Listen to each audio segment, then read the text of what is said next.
Coming up on MCTV, young alumni zoom back to campus to talk politics. MCTV starts now.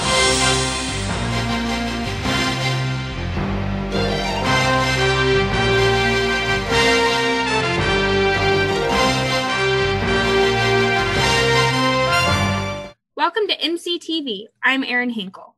COVID-19 can be scary, but mitigation testing doesn't have to be. I signed up to get mitigation tested to see how the process works. The first thing I had to do to get tested was sign into the MyChart app and make an appointment. Friday morning, I made sure I fasted for at least an hour before the test. I walked to the HT Science building and got checked in. I had to confirm my name and birthday and was handed a test tube. It took me about 5 minutes to fill the test tube. I was told to think of my favorite food, which was not hard since I was hungry. Once my test tube was filled, I put my mask back on and walked to the checkout desk and was handed a cap to seal the tube. At first, I struggled with figuring out which side of the cap went on the tube, but I finally got it on. After placing the tube in the bin, I used hand sanitizer and I was done. Troy Hippen and Savannah Franklin picked up the bin of test tubes and drove them to St. Mary's Hospital in Decatur. The test tubes were brought in through the back entrance and given to the lab technicians to process. Most tests come back within 9 to 15 hours, and the Shield tests have a 99.8 to 99.9% accuracy rate. Are testing approximately 80 to 100 people each day. The testing is taken down to Decatur, and the results are generally returned to students or anyone who tests within 9 to 15 hours, as early as 9 hours, which is a pretty quick turnaround. Testing is available Tuesdays and Fridays from 8 a.m. to 1 p.m. For more information on testing, check out the next edition of The Courier or visit monmouthcollege.edu/COVID-19. Trying to get back to normal with student events has been a challenge. With only a few in-person events and most on Zoom, getting people to the events has been a big problem for the Association of Student Activity Programming, or ASAP. Assistant Director of Campus Events, Ryan Doyle, said beyond events taking much longer to plan because of health concerns, there's one big obstacle to increasing attendance. You guys probably sit on Zoom most of the day, and then invite you to another Zoom event.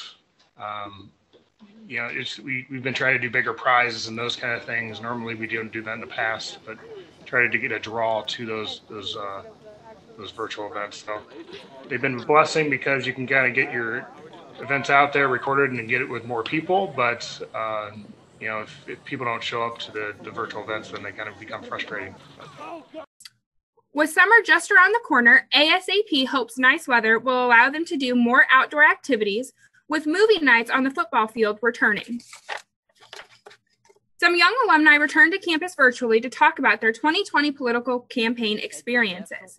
The Young Alumni Talk Politics event brought back 6 alumni who worked for campaigns on both sides of the aisle with one news reporter, but this event wasn't about political ideology. I feel like a celebration of our students' achievements and going out and working in campaigns. It shows that what I've always told my students, that being from Monmouth is a source of pride, and you can go out and compete with anybody in working in these campaigns and rise up. And I think there's a bright future ahead for all these students that are participating. The event was sponsored by the Political Science Department. This year's juried art show is back with art from 25 students. The show is open to all students to enter art in different media types. Out of the 57 total artworks submitted, 39 pieces were chosen from 19 artists to exhibit. This year's juror was the visual arts director of QC Arts, Dawn Wolford Metallo. Junior arts major Natalie Takahashi has her arts displayed. I've always been a two-dimensional artist, so I've loved painting and drawing and photography, and so now that's my primary focus because it's what I love to do the most. The Buchanan Center for the Arts sponsored this year's People's Choice Award through likes on Facebook.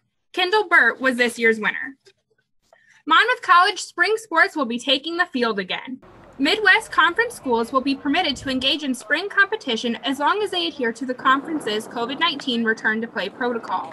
For example, during track practice, the athletes must wear a mask at all times while on the indoor track and the team now has to practice at different times and in separate groups instead of together like normal.